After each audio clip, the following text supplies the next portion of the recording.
rock and roll.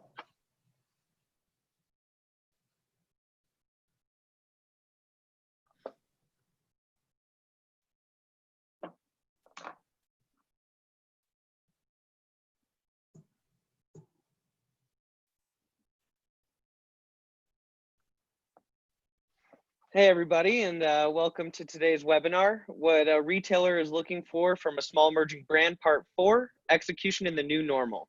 We're just going to give a minute or two here to let everybody start trickling in, and then we'll get started.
All right, everyone. It looks like the people have started coming in, and we should get started. So again, thank you everybody for coming and attending our 4th series today, Execution in the New Normal. My name is Jordan Samuel, and I will be the moderator.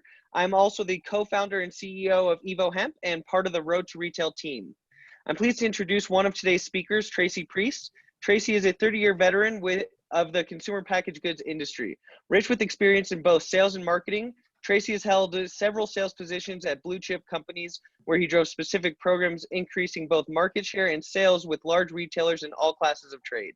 For more than a decade, Tracy has owned and operated his own sales and trade marketing consulting firm, providing sales leadership with some of the most notable CPG companies and emerging brands. I'm also pleased to introduce our other speaker today, Bruce Montgomery. Bruce has been in commercial operations functions in consumer packaged goods firms for the majority of his 30-year career. He's served in executive leadership positions in marketing, sales business development, new product development, logistics, store brand, and brand acquisition and divestiture. He was part of the executive team that led the successful sale of Fleet Laboratories to private equity in 2015. Lastly, I'm excited to introduce to you today's special guest, Richard Abbott. As Managing Director of Creative and Strategy at Pathfinders Advertising, Richard uses his expertise in archetypal branding and video production to move brands forward. He has 20 years of agency experience and has guided the creative strategy for brands like Whirlpool, Kroger, PayPal, Stryker, Welch's, and Hills Brothers Coffee. Before I hand the mic over to Tracy and Bruce, I have a few housekeeping items to cover about this presentation. Today's webinar is being recorded and will be available on demand after this session. We'll also be sending you an email, so look out for it from us. Additionally, if you have any questions, please look at the Q&A link at the bottom of your screen and feel free to add questions throughout the presentation. We will be sure to answer them in the last 15 minutes. And if we don't get to it today, we'll be sure to follow up or via email, and please ask any questions that come up after the event via email as well. Our email is info@roadtoretail.co. And lastly, we'd like to encourage you to share today's webinar on your social networks. Without any further ado, let's get started on today's presentation. Bruce? Yeah, thank you, Jordan. So I'd like to just thank everyone for their time and attending here today. For those of you that haven't been at the first 3 sessions, let me just give you a super fast recap of what we've covered. In part 1, let me back up 1 second. What led to this was a series of interviews we did in April with top buyers at large national retailers. We spoke to buyers representing about 12 of the largest retailers in the country that deal in the CPG space. So whether it was natural channel, Food, Drug, Mass Club. We spoke to buyers representing about a dozen of these large accounts that brands are always interested in considering for distribution. In part one of our series, we addressed with these buyers and communicated out to the group watching how to get a meeting with a national retailer, how to prepare, how important and critical differentiation of your brand is. We heard over and over, they don't want just more cut and paste. They don't need the 12th chocolate chip cookie. We heard about helping to manage the two things that buyers feel are what they really have to manage, their time and their space. And the other thing is what you bring them needs to be productive, both in their shelf space and the time you want from them. Okay, in part two, we asked these buyers, how do they determine the viability of a smaller or emerging brand? What do they look for? It's the leadership team, it's the funding. Are you veterans? Are you being represented by somebody that they know and trust that knows how to get things done?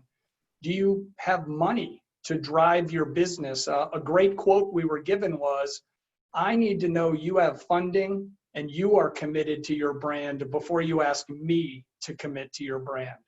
Never before, and right now this is even more critical in the whole COVID-19 situation we're in, is the strength of your supply chain and where its reach is. Are you domestic? Are you international? What are your lead times? Are you being able to keep up with demand right now? And then finally, we talked about proof that you can drive their category. Remember, all these buyers are much more interested in the performance of their category than your brand. They don't care if they get that performance from you or someone else. They need to perform. We also covered metrics. What are the metrics that buyers are evaluated against, and what are the metrics that they evaluate the brands in their set against? And then lastly, in part three, we took the top questions that had come in from the first two and decided to just do a session answering these questions for everybody. What is a go-to-market strategy? What is the cost of doing business with a large national retailer? Which of these expenses may or may not be negotiable or potentially avoidable? Tracy did a really nice job explaining how the big distributors, specifically KeHE and UNFI, impact your business and how to deal with them. Again, there's other fees involved there. So all of that built up into how you have to price your business, because there's lots of layers that you can't really avoid. And if you don't understand them going in, you end up with a retail price that, could shock you. And then lastly, we talked about what is a good sales agent or broker? What can that firm do for you? Because one of the things that you'll hear throughout is these big retailers constantly said, don't be needy. They gave examples of small and emerging brands that they had a lot of interest in, but they couldn't fill out the new item paperwork. They couldn't fill out the promo forms. They got exasperated and just bailed. So a bit of it was, we had a buyer from one of the largest retailers. He said that's his very first test, is can they even get the paperwork filled out? So as we move into execution in the new normal, obviously COVID-19 has really changed the game completely, especially for these next 3 quarters. All of you out there have probably already been impacted by this, not only in your business day to day, that's obvious, but things like major trade shows across industries have been canceled. Some are already now being canceled into the first quarter of 2021. So for at least these next 3 quarters, getting the time and attention of these buyers at the largest retailers is going to be extremely difficult. Air travel, very difficult, and a lot of things people aren't really looking forward to. And never before has supply chain been as critical as it is right now. We had large retailers say one of the things that they always worried about with a smaller emerging brand is if they gave them a good order, could they even fill it? Did they have the money? Did they have the supply chain? Maybe they could ship 500 cases a month to all their accounts, but can they fill that first order to go into 300 Target stores and fill it all at once? I mean, it's a kiss of death to cut an initial order. The retailers are not going to have a lot of face-to-face meetings. In some cases, it is flat against corporate policy. In other retailers, it's up to the buyer's discretion. And for those of you that are veterans of the industry, a buyer's not really psyched right now to have 6 meetings a day in the very small meeting rooms with 4 people from each brand that have flown in from parts unknown around the country. I mean, that's not a situation they're looking forward to right now. But here's another thing that's not changing. Your desire and your challenge to grow your business, that's not changing. Whether you're a founder and you've made an enormous personal bet of your time, career, and money, whether you're investors, they expect you to figure out a way to get it done. They don't want to hear about the challenges. Those are obvious. They want to know what the solutions are and how you're working through it. And if you have a critical role in the commercial team, which I'll lump as sales, marketing, business development, you have a lot riding on your shoulders to bring in the business for the rest of your colleagues and all the other parts of your department. Statement of the obvious, but very true. So how are you going to adapt, get their attention, and prove to these buyers that you get it? You got to drive their category. You got to get to the point. You have to be able to make their time and space more productive. Tracy, before I go to the next page, anything to add here, please? Yeah, I wanted to share with everybody on today. I had the opportunity to, through ECRM, which we're going to talk about later in the presentation. So probably met with over a dozen retailers last week, and I asked each one of those retailers this question. So when are you going to go back to the office? And I would say probably half of the buyers said, I have no idea. They haven't told me. The other half said, somewhere between August, September, and October, but all of them said, we don't anticipate meeting with, in-person brands until 2021. So that's a key point, and that's why we've really developed this success kit we're going to show you today, because reaching buyers is just going to be a lot different, at least for the short term and through the end of the year. Absolutely. And just to that point, at Evo Hemp, we've definitely had a couple buyer meetings virtually this year, and it's definitely a very different dynamic. It's a lot harder to make that personal connection and kind of build your relationship with the buyer. So making sure that you make the best presentation possible and really you give as your best foot forward in the beginning is extremely important right now. Absolutely. Couldn't agree more. Next page, please. Thanks. So what do we know right now as we continue to move into the new normal? The buyers are still tasked with growing their businesses just like you are. And if you attended the earlier seminars, webinars, you understand that this evaluation really goes by driving sales, driving margin, harvesting trade dollars from their supplier community, sometimes having the newest thing in being first to market, growing private label.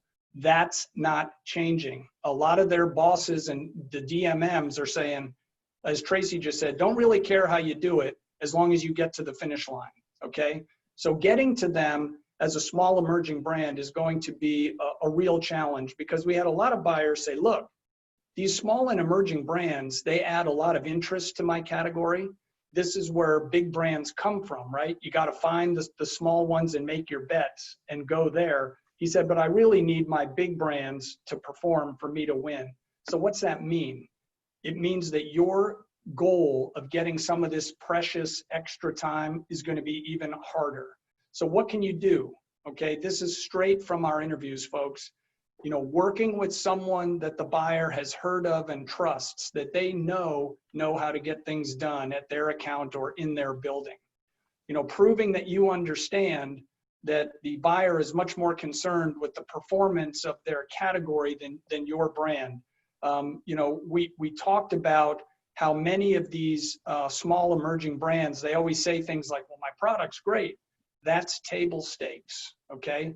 That is table stakes. If your product's not good, this is going to be a super short meeting. The other thing is, buyers told us that a lot of times they'll sit with new and emerging brands and they will project their financial performance so conservatively that they cut their own throat about even being considered, because they'll say, wait a minute, you're asking me to take items out of my set to put you in, but you're telling me you're not even going to perform at hurdle. Okay, so that tells you, again, you have to work with someone who knows what's going on there. You have to know what those hurdle rates are so that you don't go in there trying to be conservative. I mean, what's the old saying, you know, under promise, over deliver. Well, if you under promise too much, you won't even get in. Okay, so you miss your chance. Sure. Help them manage their time and space effectively. This is probably the biggest takeaway. Don't be needy. These senior buyers said if they constantly hear their admins or junior people on the phone helping new vendors work through paperwork, that's a huge red flag that this is not going to work. So figure out how to get your stuff done without being needy. Next, execute accurately, effectively, on time, all the time. A couple of other points are, we heard, you know, be easy to do business with. Do what you say you're going to do. Again, do it on time. And then stay ready. We heard this a lot because one vendor may irritate a buyer, or they'll miss a date and they'll miss a promotion, or their product doesn't have stability, or they cut an order, and you're going to get a call. I don't know when it'll be, but you will get a shot, and it is critical that you're ready when that shot comes. And in this new normal, where there's not really a standard meeting schedule, you don't know when your phone will ring. Tracy? Yeah, great points, Bruce. And I wanted to add a little bit from what I also learned last week in talking to buyers. Even the simplest things, and this references about don't be needy. So I want to share with you two things that the buyers said are challenging right now because they can't go into the office. When you have a buyer who has a team, like they typically will have a team that will review new items. Well, they can't do that now. So that has been a challenge. And then just the simplest thing of getting samples. We had one buyer tell us that, you know, because everything is a lot of times is being shipped to somebody's, you know, the buyer's house. She told us that she's getting UPS, FedEx deliveries 3 to 4 times a day from vendors. So just the new normal is the things that we take for granted, or the simple things of like sending samples or having a buyer get their team together to review a new item. You know, all those things because of COVID are out the door. So, you know, the best thing we can tell the folks today is make it as simple as possible. Don't be needy, and just understand that everybody is working under the new normal. Think about this. Some of these buyers don't know when they're going to be going back to the office. Some buyers don't know what that's going to look like, whether they can get their teams back together.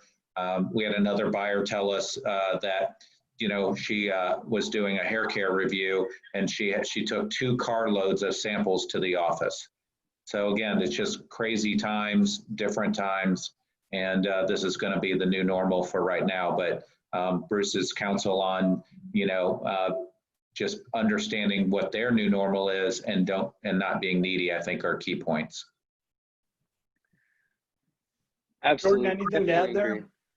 Yeah, I would just say, you know, to your point, Tracy, with the samples, that definitely does change things a lot, because in the past, you know, we would try and show them the full breadth of our products and really try and, you know, give them a little extra. But because you have to ship them all in right now, you got to be very conservative about the size of the samples you're giving, because you don't want it to be so much that they're like, holy cow, who's this brand that gave me, you know, 30 pounds of stuff? I don't even know where I'm going to put it, because ultimately it's going in their houses right now. So you got to, you know, just put that into play and make sure that it's something that they can bring into their house. It's going to be easy for them to deal with at home, and, you know, give them what you think is most important. Right. Yeah. Prioritize. That's a great point, Jordan. You got to prioritize. And if you, the great advice here is, if you send 7 cases of something to a buyer's house, it's probably going to piss them off. So not a good idea. Totally. Next, please. Mm-hmm.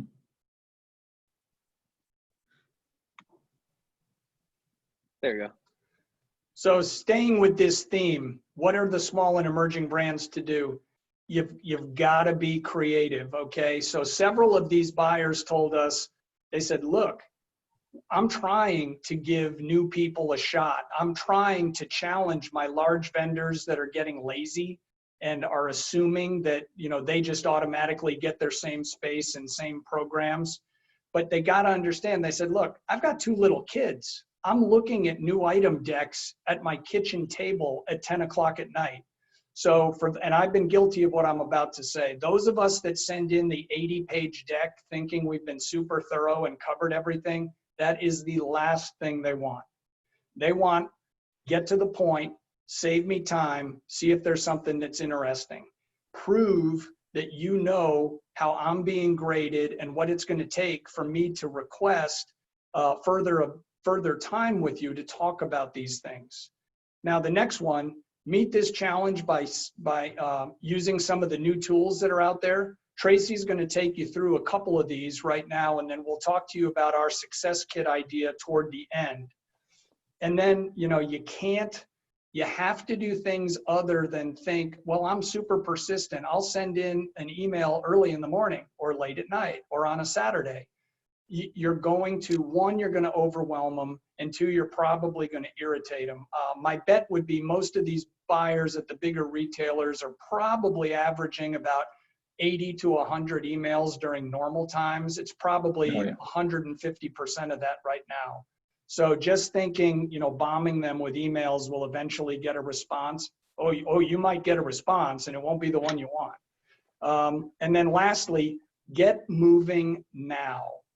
As we discussed, several of the key dates within all these big retailers, their dates for new items, you know, the call for new items, some of the accounts call them when you get to bring forward either a new item of yours if you're an established brand, or bring your brand to them for consideration. You know, line reviews. Do you have a little bit of distribution, and are you open? Are you up for consideration for expansion in store count or going from 2 SKUs to 3 or 4? The annual planning, how did you do last year? What commitment are you willing to make this year? And then the new planogram or modular drops, when do they drop? So you may find out they're adding or deleting these items in November, but the new mod doesn't drop until May. So here's what these buyers have told us. A lot of these dates, which historically were very regimented, you know, this happened in June, this happened in September, this in October, and the new mod dropped in May. A lot of that is out the window.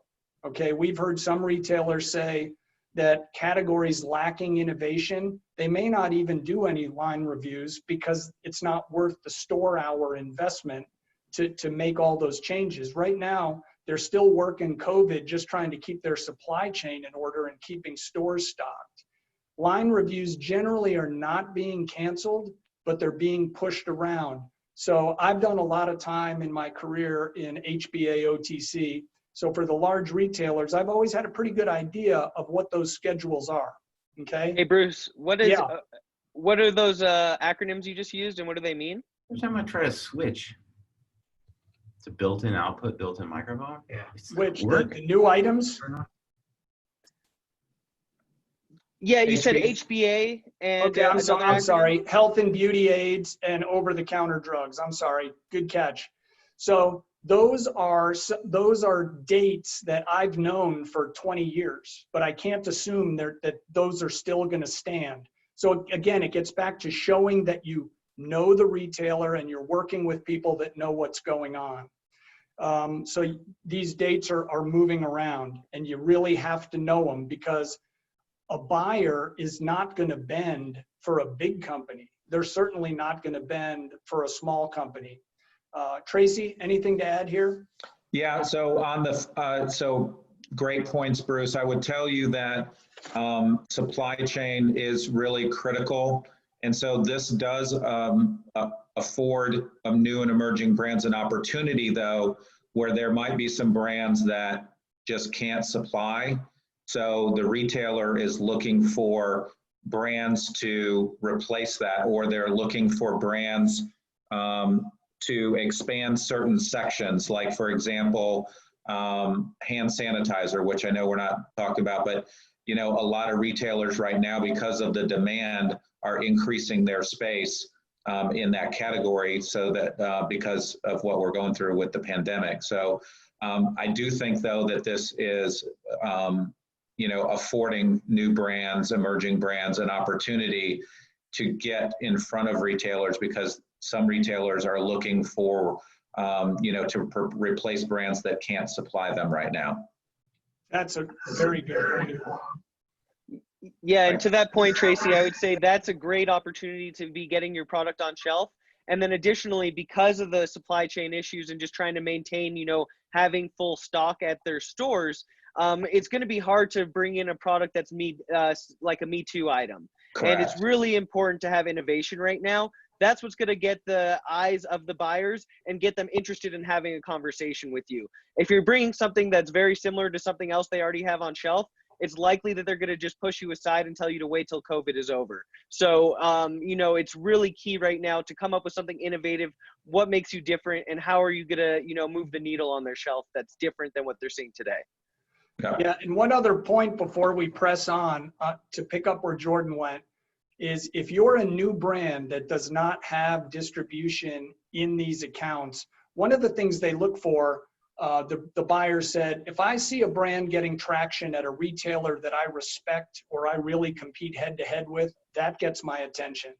If I see a brand gaining some traction in my IRI or Nielsen data, that gets my attention. And if I see a brand that's been having some success building a business direct to consumer, that gets my attention. What will get these people a little jacked up, and not in a good way, is if you're a brand without presence in the retailer right now and you come forward and you want like 6 SKUs in the set. They want fewer power SKUs. So, you know, you're going to have a much better chance, you know, trying to get 1, 2, or 3 and then really performing. And that'll earn you the right to ask for a little more the next year.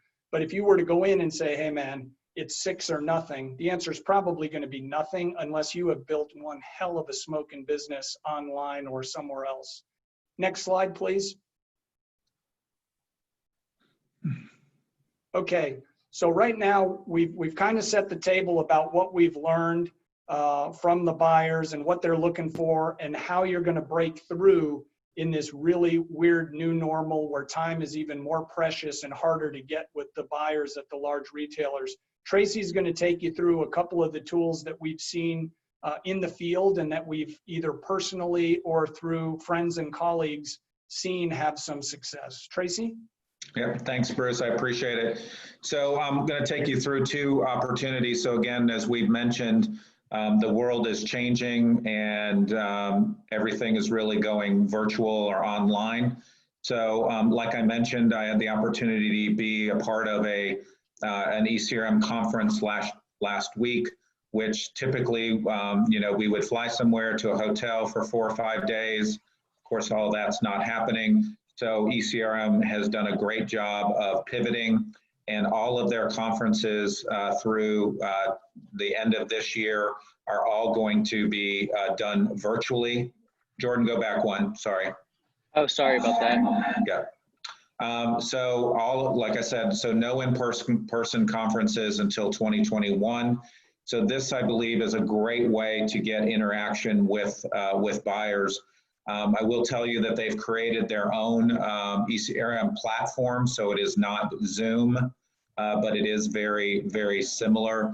And they've done an amazing job of creating this, I guess, customized platform for them. And so this is an opportunity to meet with multiple buyers over a 3 to 4 day period. The cost does vary by category and event. So, so that is one thing that does vary. You'll just have to check on that. But it is just a great way to allow to have the opportunity to engage with a buyer and follow up. A couple of things. The meetings are either 10 minutes or 20 minutes. You can choose. And of course, there's a price discount for shorter meetings. It also provides you a way to link to RangeMe to your profile, which I'm going to discuss here in a few minutes and talk about RangeMe. It also, what I experienced is that the follow-up from the buyer is a much shorter time. When we used to do it the old-fashioned way and meet with people in person, sometimes you had a black hole and never heard back from the buyer. So the experience so far, at least the one I attended last week, is that the follow-up has been a lot better, and they actually allow you, or the buyer tells you after your meeting when to follow up, anywhere from, hey, I need samples right away, please follow up with me in 2 weeks, please follow up with me in 4 weeks. So that's a great feature that they've built into the conference. They do provide great training. We had 2 different training sessions. We got on, we learned how the platform works. We're going to show you a little bit too later on in our presentation about the importance of a short and brief deck. So you're able, just like we are today, to go through the deck and be, on a, like I said, on a Zoom platform where you can actually see the buyers. It is very interesting. So if you have a 20-minute meeting, there's a timer at the top of your screen. And as soon as that timer goes off and the 20 minutes is up, the screen goes black. So there's no hey, let me go over type of thing. Samples, it'll tell you on the CRM platform that the buyer, you can either, the buyer will request samples prior to the meetings. And of course, they're providing their home address, or after the meetings, they'll say, please send me samples of these items. These are the ones. So again, you're getting immediate feedback from your 20-minute meeting, and you're getting great follow-up, and you are also, just getting that interaction with buyers. Yeah. Anything else? Yeah. So I was just going to add that one thing that's really interesting about ECRM versus a lot of the other trade shows is they have, somewhere around 20 to 30 shows per year. So they have a ton of shows, and they get very specific to the category that you're in. And when you can find a show that is very specific to your category and your brand, that's when, you're going to get the most success, because then you'll be meeting with, 20 to 30 buyers potentially, all specific to your category and all interested in bringing your products in. That's a great point. So, for example, a lot of the buyers are using this time to do their category review. So that's very helpful. And also in the bios, can you now flip to the next page? I wanted to show this. So you can see here as an example, this is from the one I did last week, and it shows, who the company is, the type of retailer it is, how many stores they have. And when you click on that, the buyer does a little snippet of, here's what I'm looking for. So like last week was beauty and skincare, and it said specifically, here are the things I'm looking for: skincare, nail polish, but I'm not doing hair care. So it really specifically tells you what the buyer is looking for, and that helps you, customize your offerings and your presentation to the meetings. Bruce, sorry, I kind of skipped ahead a little bit. That's fine. A couple of quick things here. My experience with ECRM is not as deep as Tracy and Jordan's, but I can tell you this: I've used it effectively in 2 scenarios where we acquired brands, and it allowed us to go to a show and quickly meet with a lot of people just to let them know that there was a new sheriff in town, so that this brand that had been, long dormant and neglected now had a new home. And it was very effective for that, had a series of super fast meetings, and it really helped jumpstart the transition from the old owner to us. The other thing I'll say, just in case it's on people's minds, we are talking about ECRM and RangeMe because we believe they are good tools, and what we're trying to do is help small and emerging brands break through. Just to be completely transparent, we have no financial arrangement with them. We don't work for them. We just know that these tools can work, especially right now when getting to buyers is even more challenging than it has been in the past. So Tracy, I'm throwing it back to you, please. Yeah, that's a great point. And again, we're sharing this with the group that's on today because, we have used these tools and are using these tools and we're finding them effective.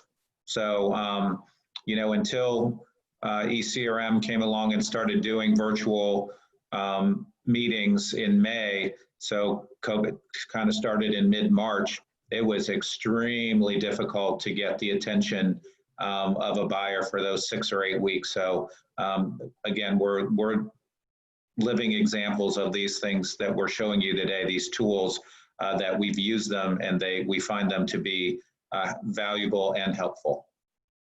Yeah, and just one cool thing about the ECRM platform I'd like to include is that in any one of these brands that you're seeing listed or whoever you're having meetings with, when you click on those companies, it gives you a full bio of who you're meeting with, as well as their email contact, so you can reach out to them after the event. And then another great part is there's a section where you can take notes during the meeting, and you can share that with the buyer and vice versa. And then to make it even more cool, the next time you have the follow-up meeting at the next ECRM event, it actually pulls up all the old notes that you had with you and that old buyer. So it gives you the full picture, and it keeps on growing with that relationship. Yeah, great point. And you get all the buyers' names and emails and all that. So that's your database for, not only follow up from the conference, but let's say a retailer says, hey, you know what, I'm just not ready to do anything yet. But you can certainly you'll have that contact for future follow-up. Absolutely. Good point. All right, move forward. So this is RangeMe. They're owned by ECRM. I think about 2 years ago or so, ECRM bought RangeMe. So this is a platform, again, a virtual platform marketplace for you to display your brand. They've signed up probably almost every major retailer in the country is on this platform. And this again is a way for a buyer. Let's say she's looking for a new new product in a certain category. He or she can go on RangeMe and do a search and find the brands that that meet her criteria. So it provides brand features and benefits. It does pricing, product specs. They also have, so there is a free version of RangeMe, which is it's pretty limited. So you get what you pay for free. And then they also have a premium, which allows you to submit as directly to a buyer. So it'll tell you, another great thing about RangeMe is it will tell you whether the retailer has a category review schedule. And if not, it'll say, it will tell you that they have an open review, and it will allow you to submit your information directly to the buyer. So this is a great tool to submit your new items to a retail buyer. They also have something they call RangeMe Verified, and these are a set of criteria that RangeMe has developed through talking with buyers, and this tells a buyer that you've got a certificate of insurance and you've checked all the boxes that RangeMe has given to a emerging brand, and that they meet all of that criteria, and that tells the buyer that basically that this brand is not being made in someone's garage or bathtub. So that's a little bit about RangeMe. And then Jordan, I'd like to show a couple of examples, but first, Bruce and Jordan, do you have anything to add here? I would just say that the RangeMe Verified is extremely valuable. Yeah. Some of the businesses I've worked on or represented where you want to make claims about organic or have some sort of claim about where your product is sourced, all that documentation is already there, so the buyer knows it's legitimate. That's my only point there. Jordan? Yeah, I would just say RangeMe is a really great tool right now, especially with COVID and not being able to meet with buyers in person. A lot of reviews have kind of changed over to RangeMe, and additionally, by being on there, it allows buyers to just find your brand naturally as well. So we found interest a lot of times during off category time periods just by being on RangeMe. So it's a great way to stay up onto the category reviews, but then also to gain interest when the reviews aren't in action as well. Yeah, and let me add one more thing too. So monthly, RangeMe sends you, once you get signed, your brand gets signed up, and if you're on premium, they will send you the category reviews for that month. So like today, I will get an email that says Whole Foods, CVS, whoever, these are the categories that they're going to be reviewing this month. So that is a huge valuable tool as a part of the RangeMe Premium. All right, Jordan, you can play. There you go. So these are just a couple of examples. So you've got, this is the one to the picture to the right is kind of a family shot of a brand. And then you've got your specific items to the left where you can see pricing and specs and all of that. And then the third example down here is, you know, if a buyer has reviewed your, so the other thing is they have reporting. So you can actually see, you can't see the buyer's name, but it can tell you, hey, a CVS buyer has looked at your profile. So there are views and then there are visits, and it gives you a scorecard and it says this is how many people have viewed, which is just they scanned it, or what buyers have visited. And then if a buyer wants more information, they hit reply and an email comes directly to you, and they can ask questions or they can request samples. And that's that third screenshot down below where a buyer said, hey, please send me samples. So again, it's a great way to see. And then what we've been doing is if we see a buyer, let's say again, CVS buyer, we notice has been spending a lot of time on a brand's profile. Then if we know who that buyer is, we can send them an email. No, you're not supposed to do this, so don't repeat this, but you can send that buyer an email and say, hey, I noticed that you've been, you know, looking at my brand's profile. Is there any other information that I can provide for you? But it really is, the scorecard is a great way to see. And again, this is 24 hours a day, 7 days a week. You can see this information. Guys, any other comments? Not from me. All right. Okay, so where do we go from here? We've had a bunch of inquiries really driven out of our third session where we answered questions of brands saying, well, what can I do to break through and be heard when there's no meetings going on? And we had a few questions of, you know, can you guys help us? So here's our idea and the offer we're going to make today. And we're going to go through this. Tracy's going to do one piece and Richard's going to do a piece. And we're going to eat our own cooking here, because the one thing that has come through loud and clear is get to the point. Get to the point. And as I shared earlier, Montgomery was very much guilty early in my career of doing the enormous deck where buyers probably just wanted to put knitting needles through their eye rather than sit through them.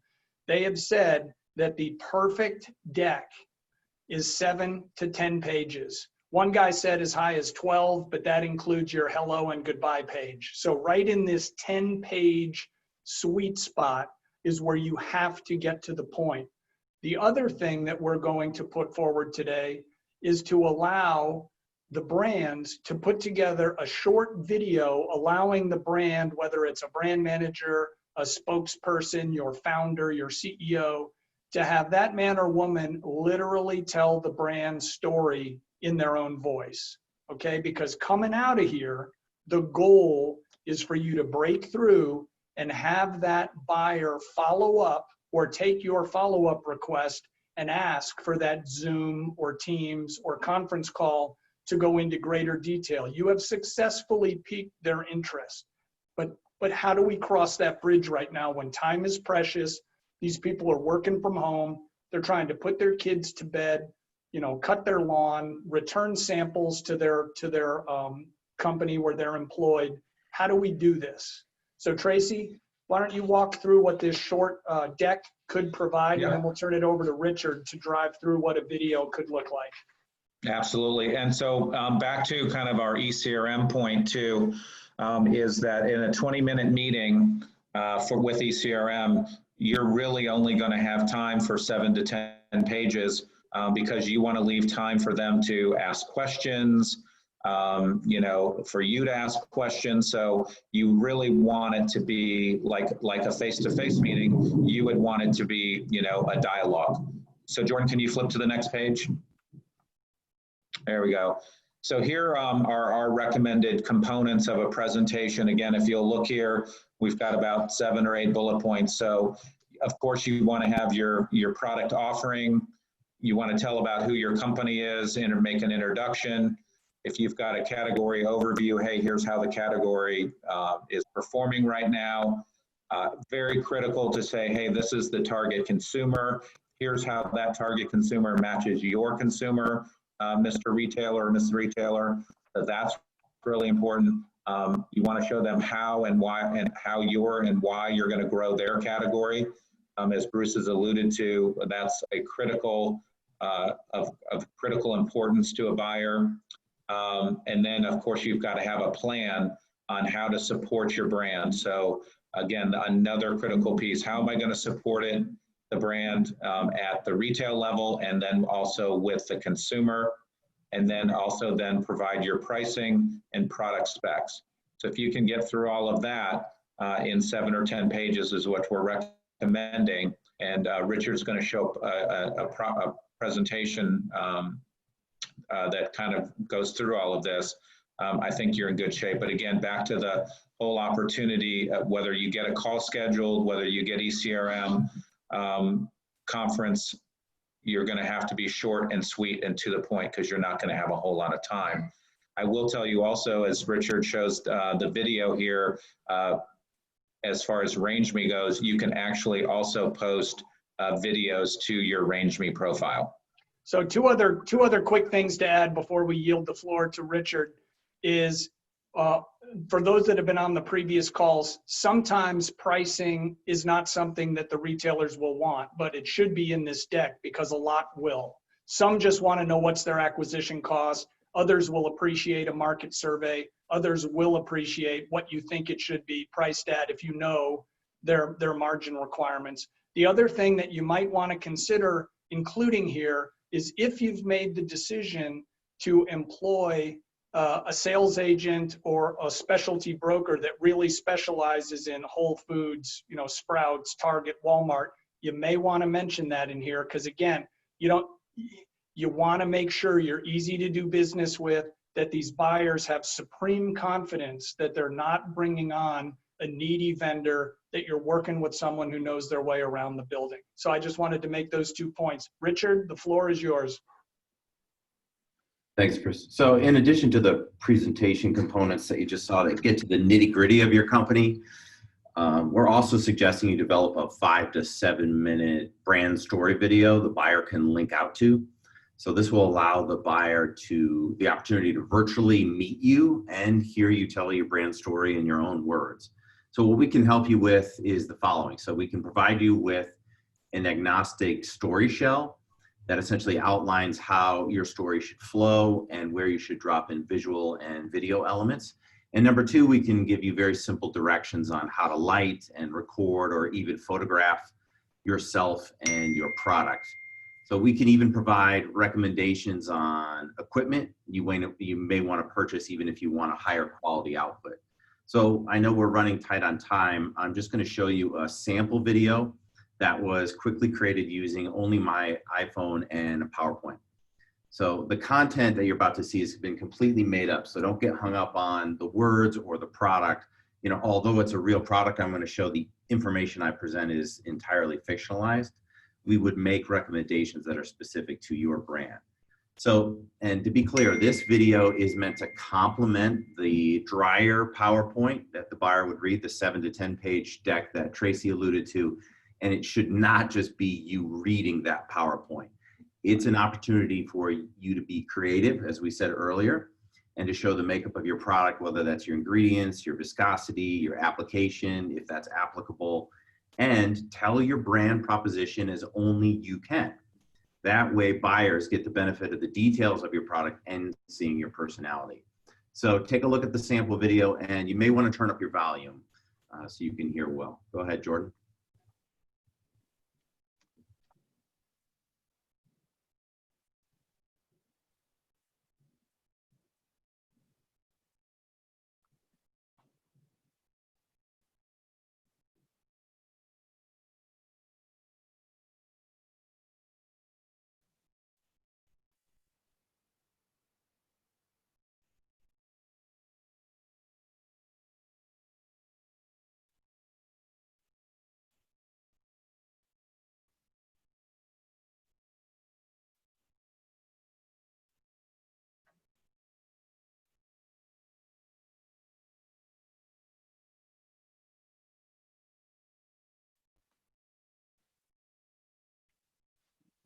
Hey, Jordan, we're not hearing any audio.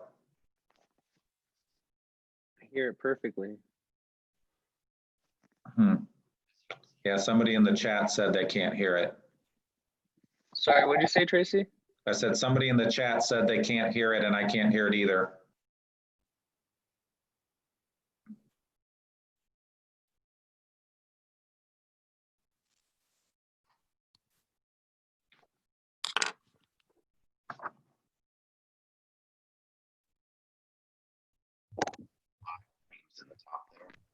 Oh, there we go. Okay, can you turn it up?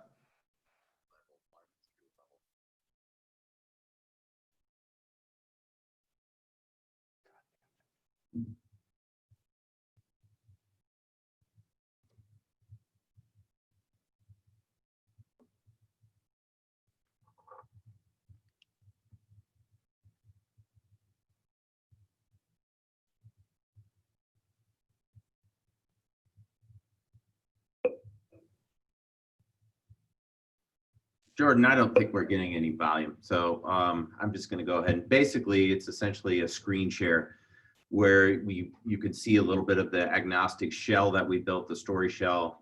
We didn't get to many of the videos there, but it's you narrating this brand story and this brand proposition, and then showing some of the points of difference that your brand offers. Let's see. Let's try again. Take two, Jordan. Yes. In the top there, and they are. There we go. On level 1 through level 5, depending on your. I'll just put it back a little bit so that we can start at the beginning of a slide. Okay, that'd be great. Perfect. Number 1 at Walgreens and number 1 at Dwayne Reed. We are the largest hemp processor in the United States with offices in Denver, Colorado and Colorado Springs. We are fully seed to shelf and do all our processing in-house with our own equipment. As you can see, we have a full line of products. Our primary product is our creams. You can see 5 creams in the top there, and they are based on level 1 through level 5, depending on your level of pain. We also have a brand new pain stick, which we just released in Walgreens last month. And we're coming out in travel packs that you can see in the top right-hand corner in the end of June. All of our products are 100% natural ingredients with absolutely no THC. In fact, we're the only product in the market with 0.00% THC. That makes us 100% safe for children and adults. Okay, I want to show you how the product works, and what I have in my hands is a level 4 professional series. This is for severe deep muscle and joint pain relief.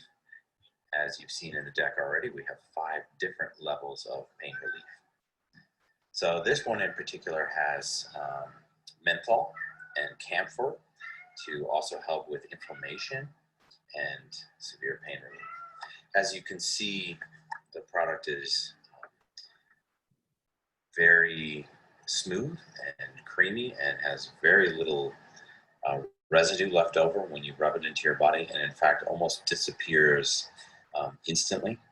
The menthol starts working instantly as well and immediately helps pain relief and inflammation on contact. It is also very shelf stable, doesn't require any refrigeration, and it has no expiration date. What's special about our product is it is very thin and it is very safe as it contains absolutely no THC. It is suitable for all adults and even children. As you can see, as I rub it onto the skin, it almost completely dissolves, but the pain relief is instantaneous. And the other thing that's very special about ours is that it contains the camphor to help with inflammation, as well as menthol. So we are the category captain in Duane Reade and Walgreens currently. This is the planogram for Walgreens. You can see we have great shelf placement, and we anticipate we will fit into your planogram very nicely.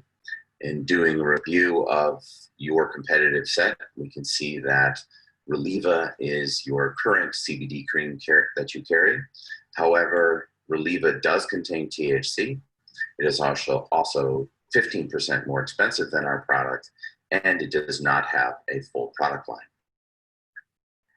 Our price list is 10% less than industry benchmarks. You can see from our moderate products, they're priced at $1.99, all the way up to our level 5 professional set, which is at $4.99. New for this month as well are our counter displays. They are now being beta tested in Duane Reade and Walgreens, and we've seen 10% greater sell-through at counter than in line. We believe we are the perfect fit for Pharmaca. So if you'd like to talk further, please give me a call. As you can imagine, I'm working from home, but you can call me directly at my cell phone at 555-555-5555 or email me at rabbott@pathfind.com. Hi, Bruce. Richard Abbott, CEO of CBD Clinic. I just want to thank you for taking the time to look through our deck. We've been a top seller in Walgreens and Duane Reade for the past 2 years, and we'd love to find a home in Pharmaca. Thanks again. Hi, Bruce. Great job, Richard. Thank you. As I just wrote in the chat to all the panelists, both the brands you saw are real, but the script that you heard me saying is fictionalized. Don't take this literally, right? This was made up on the spot. We would work to help you tell your story really well. And now, Bruce, you want to take over from here and give an overview in totality of the success? Yeah, thank you, Richard. So last page, folks, then we're going to get into the questions that are piling in. So the success kit elements are as follows. Tracy walked you through kind of what the guts of this 7 to 10 pager would be. Make the key points, keep it crisp, show that you get it, be sensitive that these buyers are under a ton of time pressure right now, and the world is a giant jump ball. How can you help them? The short video that Richard and the Pathfinders team put together, again, as Richard just said, purely an example of how this could look. We would work with you to make sure any claims are not only claims you're comfortable with, but that you can substantiate for your product. But literally, it's you telling the brand story in your voice. What's the proposition? What's the point of differentiation? How is it going to help grow the category? Why is it interesting? The goal is to get that follow-up meeting, okay? I want that buyer in that last example to call CEO Richard Abbott or respond to his email and say, interested in what I saw, can we set up 30 minutes for deeper context? Show that product demo. When Richard was rubbing that in or between his fingers, how powerful was that? It left no residue. Oh, yeah. It left no residue. It looked great. Putting it on the skin, it obviously wasn't some of those dry, like pasty things that you just got to really rub like crazy. We will also help you get set up on RangeMe. it's not difficult, but some people are more, and I'm one of them, some people get into those things, and you look at things like that where you have to set up with the technology. It's like, man, I would rather have someone who knows exactly how to do that help. And it's a very valuable tool. It has all those aspects Jordan and Tracy were talking about in terms of compiling buyers' email lists, getting that give and take with them, keeping a history of the notes. And the cost for this is $12,500, okay? We would work with you to get these elements put together that you would have and then get in front of these buyers, okay? So that's really all I have to say. The only other thing I'd say in terms of the video that could be quite powerful, if you're a brand that has something super unique, and I'm just not talking about brand performance, but if you support a cause, like in coffee, the farmers in Nicaragua get a little bit of money if you buy that coffee. Like Bombas, every pair of socks that's purchased, a pair gets donated to the homeless shelters. Tell that story too. That video is the perfect way to drive that home. With that said, we're ready for questions, I believe. And Jordan, I see a bunch there. If you'd like to start going through them, please. Absolutely. So the first question we have here is, should I share my brand's online success story, aka Amazon data, with these buyers? Bruce? Yeah, I would say yes, because here's why. Every big retailer is worried about Amazon. However, they also know that if you're getting traction online, either think about how Harry's went. Harry's, again, not that I know the ins and outs, but the story I've been told is Harry's tried to do it traditionally, and they were shocked by the slotting and all the other expenses, and they said, you know what, we're going to try to do this ourselves. They built that brand online, just like lots of others, so that when they went into Target, who they ultimately went to retail with first, that was a pretty easy discussion. There are several cosmetic and hair care brands that have started online. So absolutely, I would share that Amazon success with them in terms of performance. Be very prepared for potentially a hard discussion on price. If you followed us through on the first 3 webinars, controlling your pricing is critical as a small and emerging brand. If you've made legacy deals with like your very first account ever, as painful as it might be, you might have to back out of those because bad pricing will haunt you forever. Tracy? Yeah, no, I totally agree. If any kind of traction you have, direct to consumer, Amazon, your own website, whatever that is, definitely share that information, because the buyer is looking for what we call proof of concept, and that's what you would be providing. Yeah, and just to tack on to Bruce's point about pricing, that is super important that you know what pricing you're willing to agree to and what you can't give into. If you're giving too much away, you'll quickly learn that your business is not going to be successful, and it's really hard to back out of commitments that you've already made. So making sure that you have the right pricing right from the get-go is extremely important. Yeah, one final thing there is be really careful, folks, because sometimes your first price, even you have to really document it, because if you're not careful, your first price becomes your forever price, and that can be some really tough math. Next, please, Jordan. Do I know how many people are interested through the RangeMe platform? That's you, Tracy. I'll take that. They don't share that, but I will tell you that every major retailer in the US is on the RangeMe platform. I can't remember exactly, but it's probably 30 to 40 retailers across all classes of trade, from CVS and Walgreens and drug, Target and mass, even C-store retailers are on that as well, 7-Eleven. So yeah, and then you've got Ulta, Sephora, you've got also some other e-commerce retailers. So it's a very vast amount of retailers, but as far as the number of buyers, I don't know that answer. Well, I can tell you a nice thing about that service is one of the times that I used ECRM, we had registered and I was a complete rookie. I didn't know what to expect. And a buyer from CVS reached out to me which was, they're obviously one of the huge chain drugs, and this was an OTC, an over-the-counter remedy. So for CVS to make sure that I could make time for them at ECRM, hell yeah, I got time for you at CVS. But that was really encouraging that they used the platform, backwards. They used it to reach me instead of waiting for me to contact them. Yeah, and one thing that's great about RangeMe is retailers can kind of mark if they're interested in your brand, kind of similar to what Tracy was talking about earlier. And you get an email notification as soon as a retailer is interested in your brand, and it might even be specific to the product as well. So you're kept right in the know, and you can react on it right away as well. So for our next question, it says, does RangeMe have any competitor platforms that we should sign up for also? Tracy? Not that I know of, but I will tell you that New Hope, which is the marketing arm behind all the Expo East and West, are creating a platform. They haven't rolled it out yet, I think September. Not knowing, I don't know what that looks like, but to my knowledge, RangeMe is the only platform marketplace like this.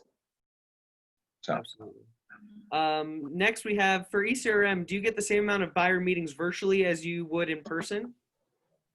I can take that. So that it depends on the ECRM.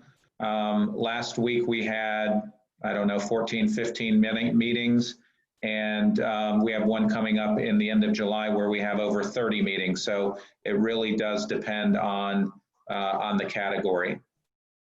Absolutely. And then we have the next question is, what's the difference of ECRM versus RangeMe Premium? And I can start on that if you'd like. Yeah, go ahead. So ECRM is much more an event. So it's going to having actual buyer meetings and talking to them. If it's not in person with COVID going on, then digitally, and having an actual meeting with that buyer. RangeMe Premium is great because, like Tracy was mentioning, you get the category review schedule. You also find out if a retailer is interested in your brand, and retailers can message you directly. So it's not going to be a meeting, so to speak, but you can get direct conversations with retailers. Anything else you guys would like to add to that? No, that's perfect. Yeah, exactly. Next we have, how do you get a hold of the retailer's calendar for critical dates? So they don't, the retailers don't publish that. So that's why RangeMe is so valuable, because you will get those alerts once a month and saying, hey, these are the categories that a specific retailer is reviewing, and you can click on that. And then it gives you the whole list of retailers. You click on that retailer and it tells you, hey, I'm doing soft drinks, I'm doing beauty care, whatever. So otherwise, there's really, most retailers, I'd say the majority, do not publish any kind of review calendar. And if you do get one, it's like gold. Yeah, the other thing I would say there is it gets back to working with specialty brokers or sales agents that are really well versed in an account, because they're in the building a ton. So they're likely to pick up very quickly if a date has slipped, or if line reviews have moved from July to August. As Tracy said, knowing those dates, not only is it critical, it is gold, and it's tough to get that when you're a small or emerging brand.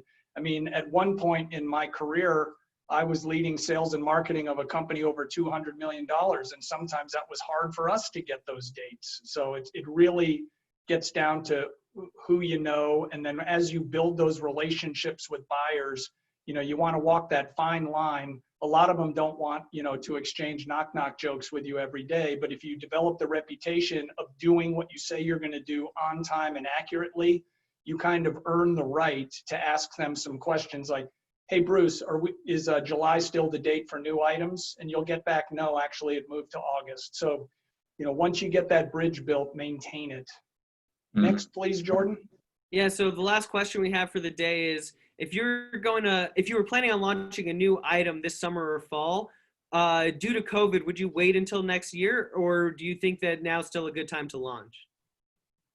I'll go first. So I think if you're ready to go, And especially if you've already built inventory, and if your inventory has dating where you might have to eat it, you probably have to try, okay? Now there's a couple of different ways you can do it.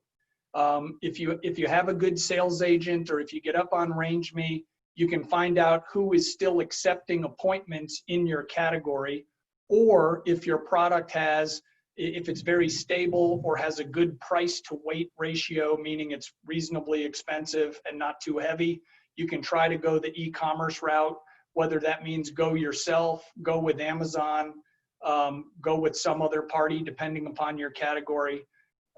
What you don't want to do is get into a situation, and this came up with our buyer meetings in, I think, the second session.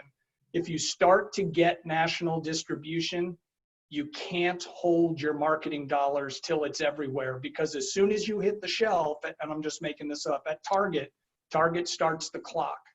And if you're not starting to hit category velocities by day 90, you're going to start getting phone calls. And also, folks, recall that have been with us throughout these 4 episodes, a lot of those buyers, when those men and women have a couple of years of experience, they say generally by day 45, they know if they have a winner or a loser on their hand. So Tracy, do you want to build on that, please? Yeah, I would say I would not wait, because we're just still in a world of uncertainty. So I would not be a proponent of waiting. I would start now, because as I talk to several buyers, no one even knows what 2021 is going to look like. I talked to a buyer yesterday at UNFI, and I asked if there were going to be shows next year, and she said, I have no idea. We have no idea what the world looks like after the end of this year. So you also have to think about those schedules that we laid out with those key dates, because we were working with a brand about probably 2 weeks ago. And because of COVID, and because this brand was pretty small, they did not know the dates for their shelf sets and new item presentations.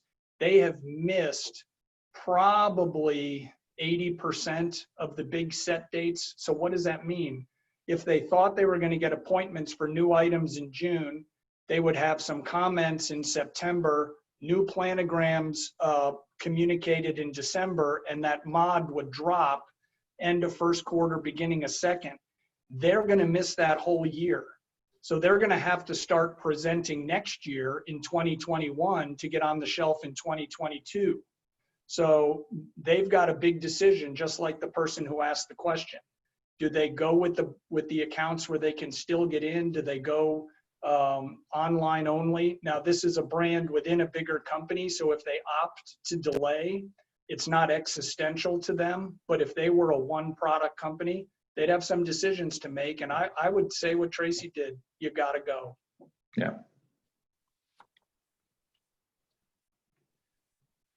So just a reminder, you can find our prior Road to Retail events online on YouTube, and that's the link there.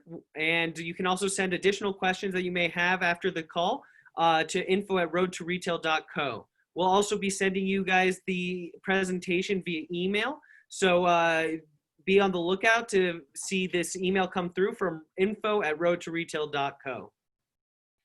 Thanks so much for everyone taking the time to chat with us today, and we look forward to hearing from you soon. Thanks, everybody. Thanks, everybody. Have a happy 4th of July. Yes.